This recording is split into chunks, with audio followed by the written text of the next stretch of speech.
This presentation is intended to help with getting started with FHIR-based mortality data interoperability for the National Vital Statistics System. I'll provide a high-level overview of some of the concepts, approaches, technologies, and tools that support FHIR-based mortality data interoperability. The focus will be on the exchange of mortality data between jurisdictions and NCHS using FHIR. We'll touch on a lot of different topics, but stay at a high level on all of them. Future presentations will drill down in detail into specific topics. There are also many other opportunities to learn more, such as weekly office hours organized by NCHS, or the technical track events of the NVSS Community of Practice. We'll start by discussing a high-level picture of the overall goals, and then we'll dive into specific areas. These start with the Vital Records Death Reporting FHIR Implementation Guide, and then continue with FHIR Messaging for supporting the business processes of VRDR Record Exchange, the VRDR.NET and Java libraries for implementation, and the Canary testing tool. We'll also discuss the value of Connectathons and cover some of the typical steps towards interoperability. Let's start with some of the general concepts. The National Vital Statistics System, or NVSS, is the longest-running intergovernmental public health data sharing effort. Vital records data are provided to NCHS by vital registration systems operated by the jurisdictions that are legally responsible for the registration of vital events, such as births and deaths.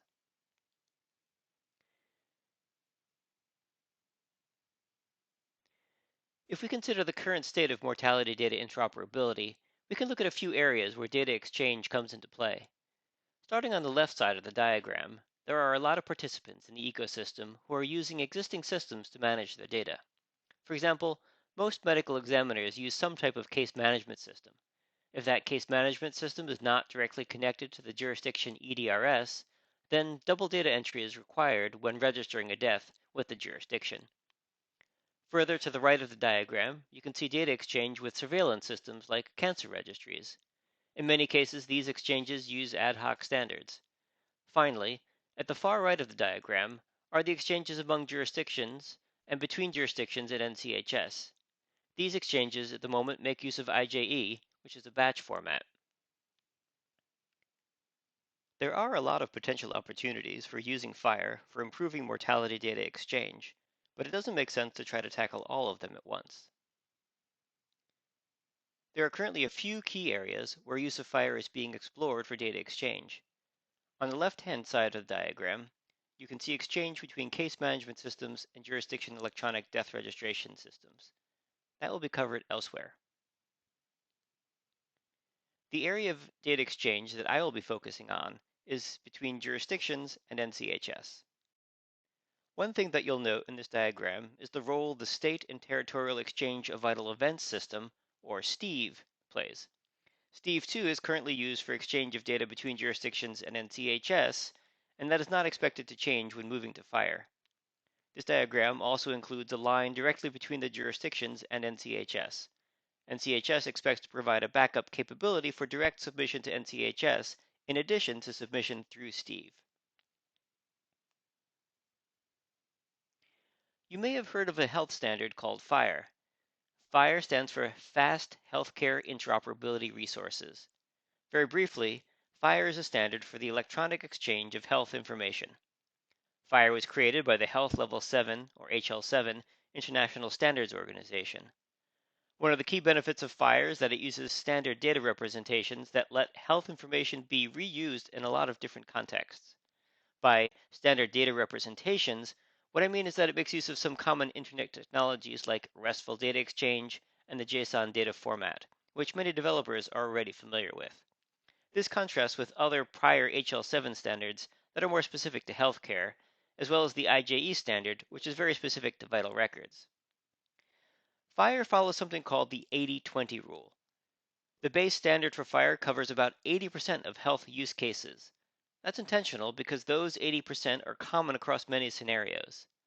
The remaining 20% differ from scenario to scenario, so FHIR was developed to be extensible in a way that allows each distinct data exchange use case to be supported by extending the base FHIR standard. The Vital Records Death Reporting FHIR Implementation Guide, which we'll touch on shortly, is essentially that 20% extension for the exchange of mortality data. So why use FHIR for vital records? Using FHIR provides a few benefits. First, it offers some opportunities for standardization within vital records. Using FHIR can support reuse across different workflows. There's a lot of ongoing work on creating and improving automated flow of data both from EHR systems and from medical examiner and coroner case management systems. Those automated flows reduce the amount of manual data entry, which improves both timeliness and data quality. Using a standard like FHIR means less investment in custom data feed development for those activities. That should lead to reduced implementation costs over time because any content management system or EHR that supports the FHIR standard should be able to interoperate with any EDRS that supports the same standard. There are also commonalities across different vital records, so birth reporting can share foundational pieces with death reporting. There are also some benefits at the data level. As just one small example, compared to IJE, FHIR is not limited to a certain number of characters for cause of death. Using FHIR also supports standardization against non-vital record systems. The common use of FHIR can lead to possibilities for leveraging and consuming EHR data for public health and vitals reporting in ways that haven't happened before. FHIR also offers the possibility of developing standardized and consistent approaches for data flows to systems that make use of vitals data, for example, from state vital record systems to state surveillance programs like cancer registries. FHIR encourages the use of standard terminologies, which can facilitate linkage to other datasets using those standard terminologies. Using FHIR positions vitals data for future data needs, places where vital records data is relevant, and for secondary use of vital records data. An added benefit is that the FHIR ecosystem has significant support in the health sector and easily works in multiple languages and platforms. FHIR makes use of internet-based standards, including for security, which provides a strong foundation that aligns with overall IT industry best practices. FHIR can contribute to timeliness of data exchange. Record-level processing can result in significant improvements in timeliness in both sending data to NCHS and in return of coded data such as cause of death coding, leading to near real-time flow of data. Note that the idea of record-level processing is somewhat orthogonal to FHIR, but Vital Records business processes developed around FHIR and using FHIR messaging align very well with that goal. FHIR can also contribute to business process improvements. As one example, moving to FHIR helps address workflow challenges related to updating case information and amendments when there's, say, out of order delivery, say if an update arrives after an initial submission. FHIR also provides solid governance processes, organized through HL7, for maintaining the use of the standard for vital records over time. This allows the standard to evolve based on programmatic needs in an organized and sustainable way. We've mentioned the Vital Records Death Reporting Implementation Guide, commonly referred to as the VRDRIG. From the guide itself, the VRDR FHIR IG provides guidance regarding the use of FHIR resources as a conduit for data required in the bidirectional exchange of mortality data between state-run vital records offices and U.S. Centers for Disease Control and Prevention, National Center for Health Statistics. The guide provides guidance on how to use FHIR as a way to bidirectionally exchange mortality data between jurisdictions and NCHS. Here, I'm displaying the actual site for the implementation guide at HL7, which is available online. The guide describes how an individual death record is represented. At the time this video is being recorded, we're operating with a draft standard, and there is ongoing work to finalize it, incorporating feedback from the community, including from events like Connectathons where the standard is tested. To show a bit of how the guide is organized, I'll start by visiting the table of contents, and from there, show the UML data model. This is a diagram of how all the FHIR resources are used and combined to make up a death record. Without zooming in, you can see that there's quite a bit of complexity here. This video will try to do two things. First, introduce you to navigating through the implementation guide to understand that complexity, and then later, to show some tools that have the goal of really simplifying this complexity and hiding a lot of it from implementers. We have some tools that help with the complex structure of a FHIR record and allow developers to focus on just pulling the data together. A good place to start with the implementation guide is the artifact index. This breaks down a death record into a few different sections. The first is decedent demographics. This is an area where the 80% of the base FHIR specification is heavily made use of. The implementation guide relies on the concept of a patient to capture a lot of the information about the decedent. Other sections are the death investigation section, the death certification section, and the decedent disposition section. As an example of how the individual artifacts within the record work, I'll jump into one in particular. Under decedent demographics, there is the concept of the decedent's military service. This is a straightforward concept representing whether the decedent served in the military. Now that we've clicked on this concept, we can see that the concept is based on the FHIR observation resource. An observation is typically a measurement or an assertion about an individual. In this case, the observation is used to assert whether or not the decedent served in the military. Each observation has a status showing whether it's preliminary or final.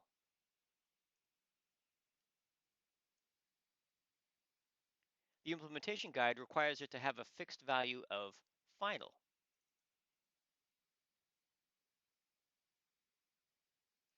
The observation also has a code that describes what is being observed. In this case, it has a fixed value of 55280-2, or military service narrative. The observation has a subject, which is a reference to the decedent. And finally, the observation has a value. When building the record, only the value really needs to be considered. The other fields are fixed to specific values. Later, we'll show how tools make it particularly easy to construct a FHIR value because the tools take care of all the fixed values. The key part of this specification is that it tells us what the valid values are for this observation. If we click on the binding next to the value field,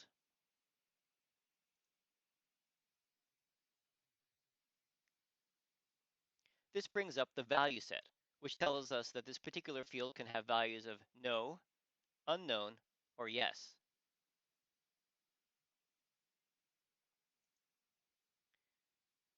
Moving back to the guide, in addition to defining the structure of the record, there's also examples. Up at the top of this page, there's an example section.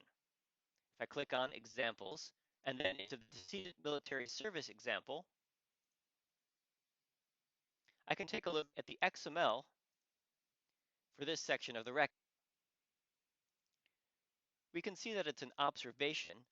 We see that it's a military service narrative,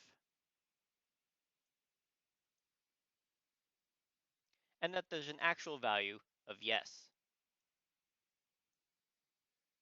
The implementation guide can be somewhat imposing at first glance because there are many different sections, but once you're familiar with navigating it, you can quickly understand the different pieces of the guide and how they fit together. This was just a very brief, high-level introduction to the implementation guide and navigating to a particular piece of it. The intent of this video is just to provide this type of high-level overview across a few different areas, which will be explored in more depth elsewhere. Now I'm going to move on to FHIR messaging for VRDR record exchange business processes. What we just looked at with the implementation guide is a way of representing an individual death record. When we think about the exchange of death records, there are a few business processes that are regularly supported that we handle using a part of FHIR called FHIR Messaging. There are several common use cases. A record can be submitted. That's simply sending the record from the jurisdiction to NCHS. A record might also be updated if it's changed or amended. A record can be voided. We also have as part of this process the return of coded information from NCHS to jurisdictions, and this includes coding of race and ethnicity along with coding of the cause of death. We also have some additional concepts like sending of errors or acknowledgments for messages.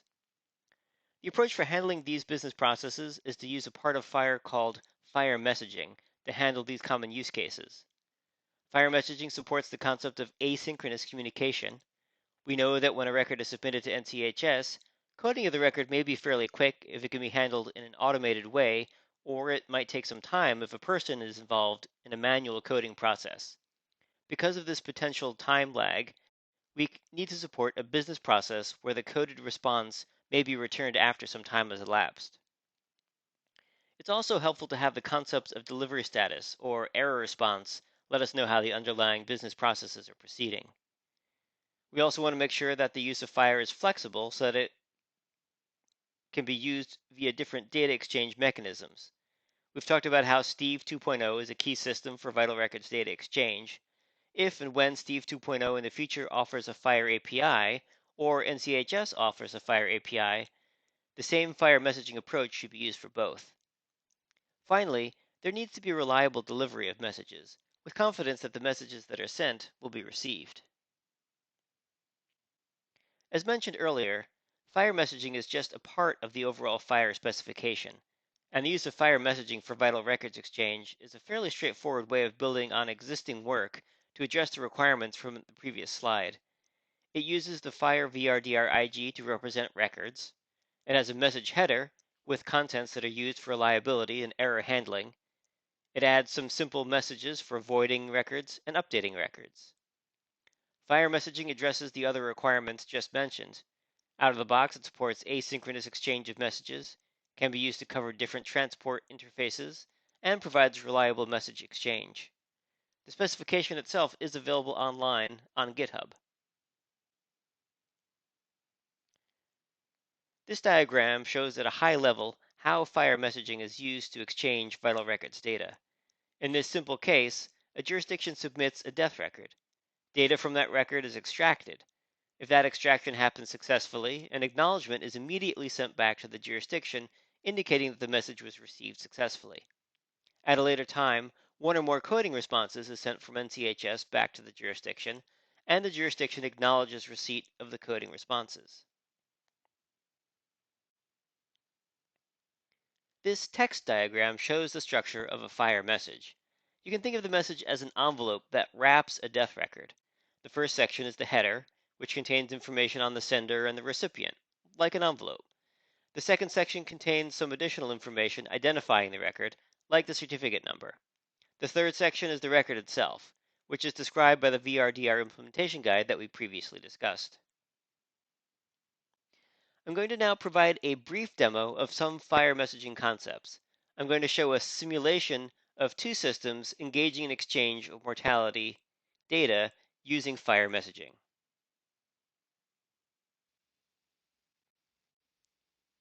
On the left-hand side is a system called Nightingale.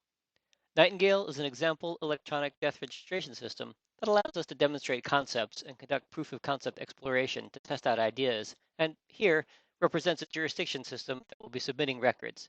Nightingale has been loaded with 100 different records. On the right-hand side is a system that stands in for the NCHS National Vital Statistics System as the recipient of FHIR records during this demo. I want to emphasize that the dashboards that you'll see during this demo are intended just for the purpose of allowing you to see what's taking place during the demo. FHIR messages will be sent back and forth between the two systems, and it's difficult to show automated data transfer on a screen without some type of dashboard. Any production systems that would be engaged in the exchange of FHIR messages would be expected to provide different and more production-focused dashboards. So what I'll do to start is log into the Nightingale system.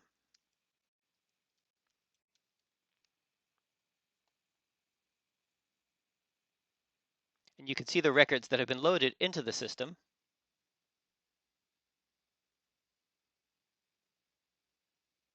I'm going to navigate to the admin panel where I can submit records.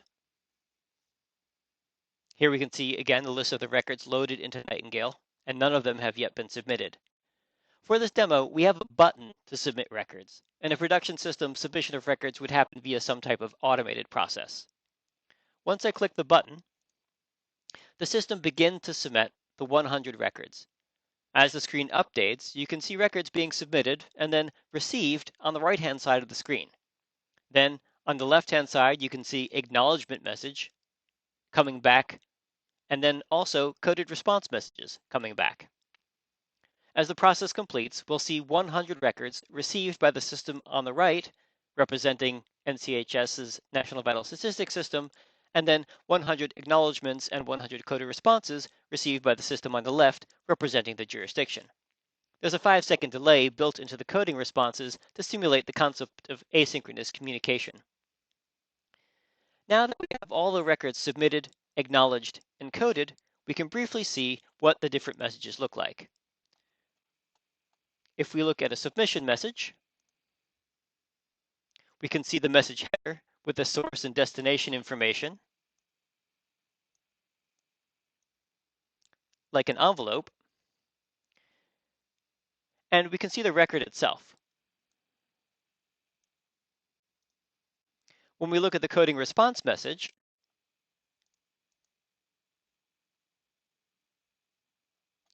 we can see the ICD-10 coded cause of death information that's sent back from NCHS to the jurisdictions. That's just a very brief demo of FHIR messaging, showing conceptually how data can move between systems. Earlier, I mentioned that there are some tools to make the complexity of using FHIR for mortality data simpler. These tools include libraries that provide infrastructure code for creating FHIR records and managing FHIR messages. The VRDR.net and VRDR Messaging.net libraries provide code for both producing and consuming death records built according to the VRDR Implementation Guide that we looked at earlier, as well as for producing and consuming FHIR messages that we just showed in the previous demonstration. There is also some utility functionality such as converting between different formats. The .NET libraries are open source and free to use. The code is available in the GitHub repository shown here. The code is intended to be used as either a reference implementation or be directly incorporated into other software. The Apache 2.0 open source licensing that's used is intended to make the software as easy to use as possible. The libraries include a README that provides an introduction, including some sample code.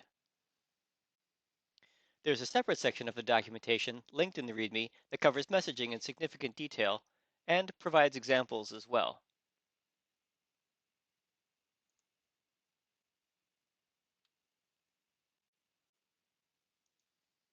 As mentioned earlier, while there's a fair amount of complexity in the actual FHIR data format, a record can be created using just a few lines of code, which we'll demonstrate in a moment.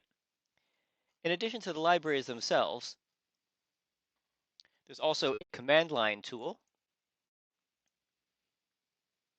that allows you to interact directly with FHIR data, and a simple microservice that offers format conversion services. I'll now briefly demonstrate how straightforward it is to use the .NET library to create a valid record. What you see on the screen is a very simple program with just a few lines of code.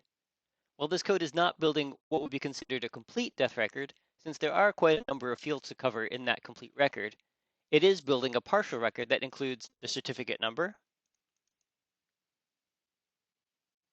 the given names and the family name of the decedent, and 4 different cause of death literal strings with the matching interval information. The final line creates the JSON version of this partial record.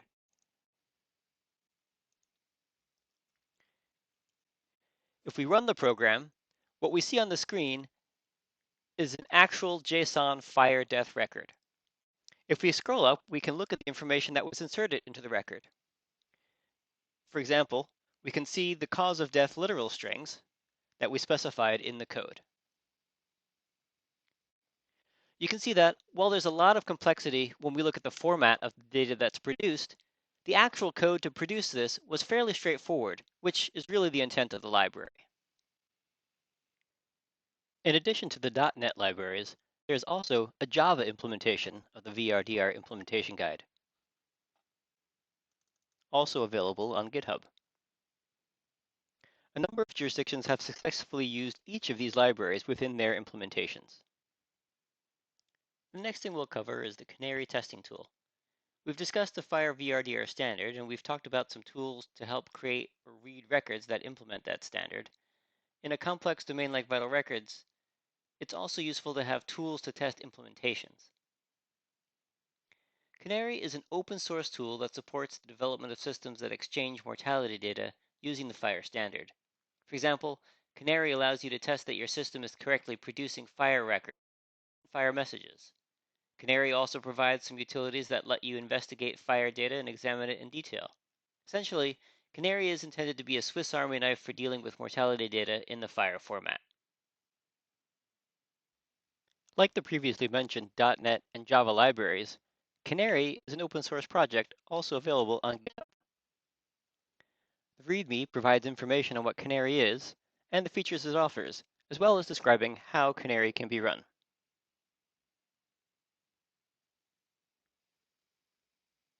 Now I'll provide a very brief demonstration of Canary. There is a separate video that focuses specifically on Canary that provides more complete information.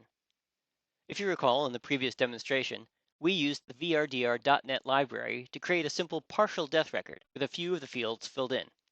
We can take this record that we just created and look at it in Canary. Canary is divided into record testing, for testing the production of individual FHIR records, and message testing, for testing records wrapped in FHIR messaging envelopes. I'm going to use the FHIR Death Record Inspector tool and paste the record we just created into Canary. I'll submit the record, and you can see information from the record we just created.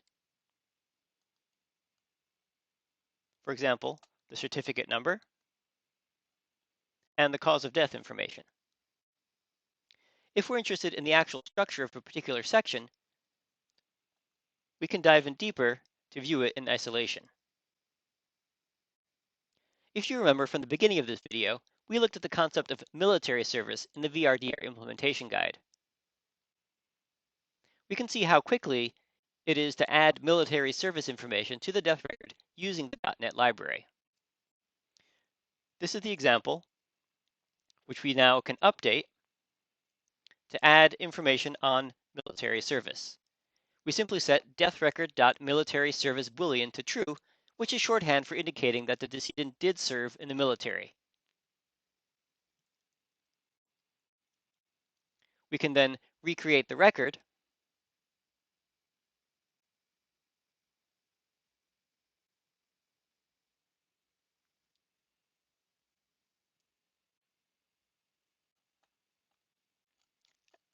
and use Canary to look at the change.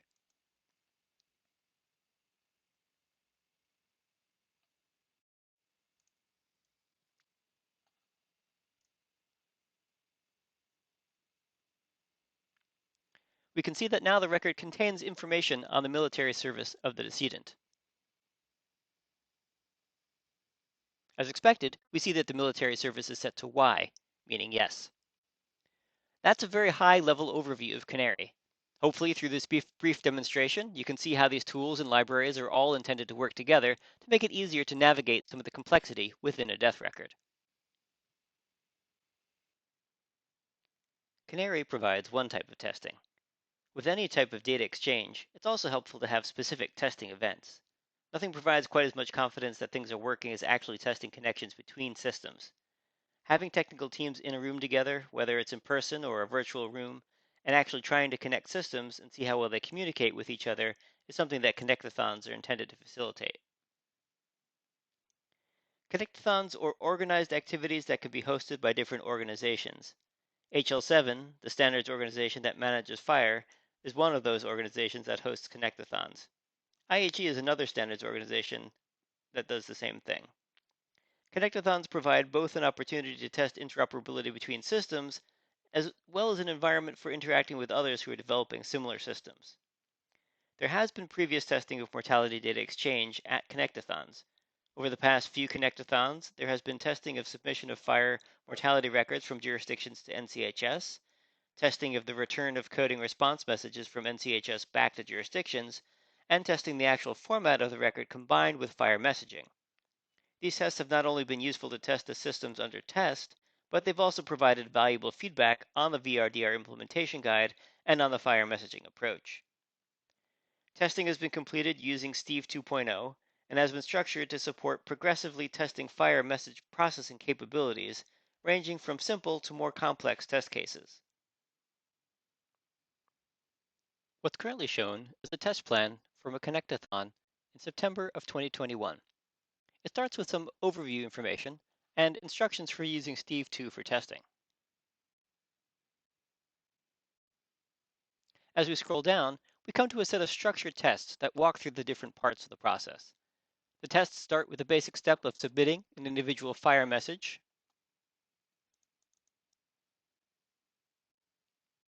with success conditions to confirm that the test is successful.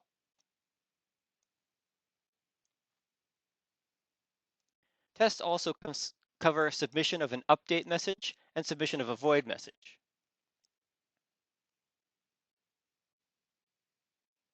From there, the tests move on to more complex scenarios that are not the happy path tests.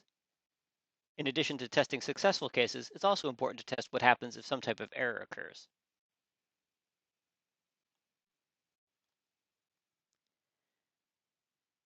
We've just had a whirlwind tour of a number of the technologies, tools, and approaches for mortality data interoperability using FHIR.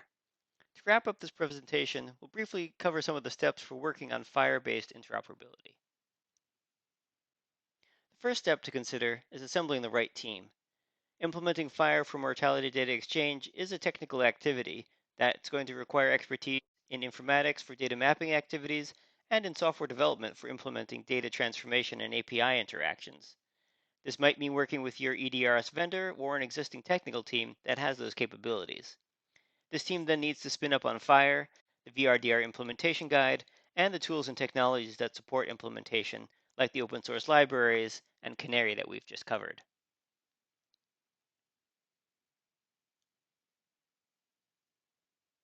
The next step to consider is producing a death record that aligns with the VRDR implementation guide.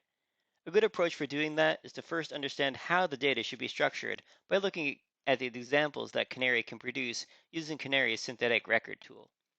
It's also possible to look at the examples in the implementation guide as we did earlier. Another approach that might be helpful if you're familiar with the IJE data format is to take an IJE record and use Canary to convert that into a FHIR record to provide an example using known data. Once you understand the format, then it's important to start mapping the data in your EDRS or data warehouse to that FHIR format. That mapping can be made significantly easier by using the .NET or Java libraries. Those allow you to just consider the data without having to think so much about the structure. Finally, once you have an implementation for producing records, Canary has tests that allow you to enter data into your system and test your system's ability to produce a FHIR record containing that data. Once you've produced a record using that data, Canary will examine the record, stepping through all the fields one by one to confirm that they're all correctly represented. Step 3 is to implement the business processes of mortality data exchange using FHIR Messaging. Messaging is the way that records are sent back and forth, supporting the business processes of mortality data exchange. To recap the exchanges that messaging supports, they include submitting records, updating records, voiding records, returning coded cause of death, returning coded race and ethnicity, confirming receipt of messages, and notifying participants of errors.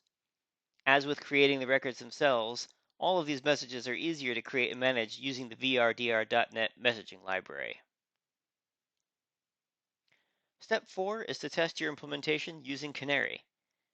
During development of a VRDRIG FHIR implementation, Canary is a helpful tool for testing the correctness of that implementation, both ensuring that the syntax is correct and that your data mapping is semantically correct. Canary also provides the ability to test FHIR messages and allows you to ensure that your FHIR implementation is on par with your current IJE implementation. Canary provides valuable feedback and can let you know when your FHIR implementation is complete and ready for testing at a Connectathon. Finally, once there's confidence that the implementation is correct based on Canary and NCHS feedback, a Connectathon is an important way to get final confirmation that the implementation is interoperable with other systems by progressing through a series of test cases. As mentioned before, Connectathons are also a good opportunity to learn from and share with others who are working towards the same goals. There are a number of future planned activities that we won't discuss as part of this presentation. We expect those activities to include integration with new FHIR APIs in the Steve 2.0 system and at NCHS, pilot testing, certification of systems, and then, finally, transition to production use of FHIR. That concludes this high-level introductory presentation. Hopefully it's provided a good overview of the topics related to the use of FHIR for mortality data exchange, providing a good foundation for future, more detailed exploration of the topic. Thanks very much.